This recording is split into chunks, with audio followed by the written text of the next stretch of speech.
संगम नगरी महाकुंभ मेले में एक तरफ जहां करोड़ों श्रद्धालु पुण्य और आस्था की डुबकी लगाने पहुंच रहे हैं, वहीं तंबुओं के इस शहर में एक महीने तक दिन रात रहकर कड़े नियम संयम का पालन करते हुए करीब 10 लाख श्रद्धालु संत महात्मा कल्पवास कर रहे हैं।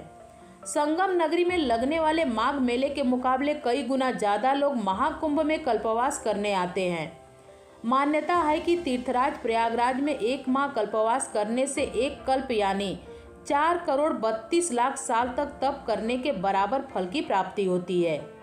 इस दौरान पौष पूर्णिमा से लेकर माघी पूर्णिमा तक गंगा किनारे तंबुओं में रहकर श्रद्धालु मां गंगा की उपासना करते हुए कल्पवास करते हैं। महाकुंभ की धरती प्रयागराज में गंगा की रेती पर लगने वाले माघ मेले में कल्पवास करने की परंपरा सदियों से चली आ रही है। ऐसी मान्यता है कि प्रयागराज में कल्पवास करने वालों के घर परिवार पर मां गंगा का आशीर्वाद बना रहता है।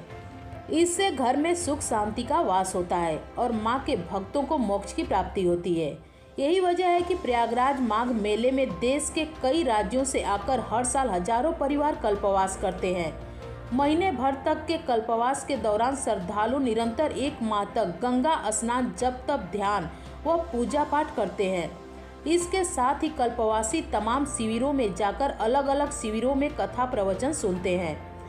पौष पूर्णिमा के स्नान पर्व के दिन गंगा स्नान के बाद संकल्प पूजा के साथ कल्पवास की शुरुआत की जाती है, जबकि माघी पूर्णिमा के दिन गंगा स्नान के बाद पूर्णाहुति हवन करके कल्पवास का समापन होता है।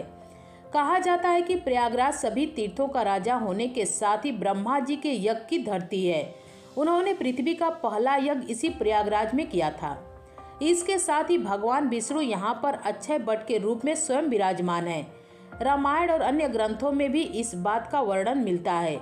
इसके अनुसार माघ महीने में यहाँ पर सारे देवी देवताओं का वास होता है। यही कारण है कि इस पुण्य की धरती पर माघ महीने में कल्पवास करने की परंपरा सदियों से चली आ रही है।